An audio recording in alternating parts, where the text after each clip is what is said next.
একটা কথা শেয়ার করার জন্য তোমাদের সঙ্গে আসলাম। খুব ইন্টারেস্টিং, মানে আমার খুব আহ, মন ছুঁয়ে যাচ্ছে ব্যাপারটা।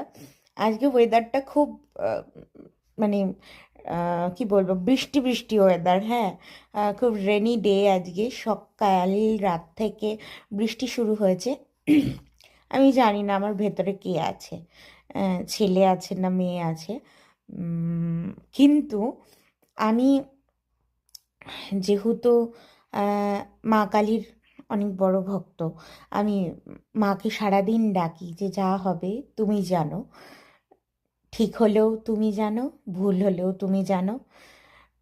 তো আমার না এই একটা কালার্সে সিরিয়াল আসতো মহাকালী। তো সেটা অনেকবার দেখা। আর দেখার থেকে বড় কথা হচ্ছে, আমি ছোট থেকে মহাকালীর সমস্ত গল্প শুনে বাবার কাছ থেকে বড় হয়েছি। তো আমার শ্বশুরবাড়িতেও ইনফ্যাক্ট কালী পুজো হয়। আর আমি নিজে তারার মন্ত্রে দীক্ষিত। তো আমার এই এই জিনিসগুলো খুব ভালো লাগে। তো আমি বাড়িতে বসে কি করব, আমি সিরিয়াল টিরিয়াল একদম দেখি না। আমার ওই আহ, মানে জিনিসপত্র, মানে কাই ক্যাচাল সংসারের ওগুলো পছন্দ না। তা আমি মহাকালীটা দেখি। তো মজার ব্যাপার যেটা হয়েছে, মহাকালীর এপিসোডগুলো চালালেই যেটা শুনতে, মানে এখন তো প্রায় 7 মাস হয়ে গেছে, তো যেটা হচ্ছে সে ভেতর থেকে শুনতে পাচ্ছে। আর তার কিকিং পয়েন্ট এত বেড়ে যাচ্ছে, আমি বলে বোঝাতে পারবো না। এত কিক করছে, আমি রীতিমতো পেটটা ধরে বসে আছি। আমার রীতিমতো লাগছে, এত কিক করছে।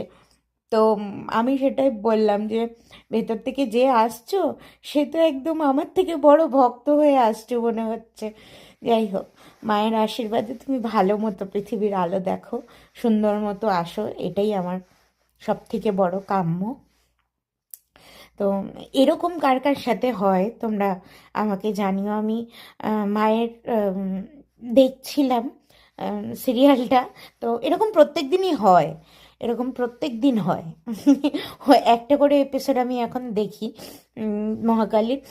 তো ও প্রত্যেক দিন যখন দেখি, ও খুব খুশি হয় ভেতরে, আমি সেটা বুঝতে পারি, গুদুম গুদুম করে লাথি মারছে। যাই হোক, সেটাই শেয়ার করার জন্য আসলাম। সবাই ভালো থেকো। আবার কিছু ইন্টারেস্টিং হলে আবার তোমাদের সঙ্গে শেয়ার করবো। আজকের মতো টাটা।